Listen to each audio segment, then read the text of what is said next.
আজকের অনুষ্ঠানের সমাপ্তি ঘোষণা করবেন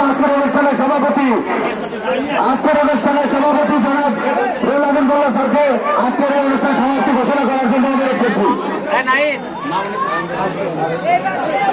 আসসালামু আলাইকুম। আজকে আপনাদের উপস্থিতির জন্য আমরা অনেক খুশি, অনেক আনন্দ পেলাম। সবাই খেলা অংশগ্রহণ করেছেন, উপস্থিত হয়েছেন এর জন্য। বিশেষ করে আমাদের যারা এই তরুণ ছাত্র সম্মিলিতভাবে সবাই যে সুন্দরভাবে একটা খেলা পরিবেশন করতে আমাদের ছাত্ররা, এটার জন্য আমরা সবাই খুশি। যাই হোক, আজকে খেলার সকল খেলার শেষে আমরা এখন খেলার সমাপ্তি ঘোষণা করতেছি। আসসালামু আলাইকুম।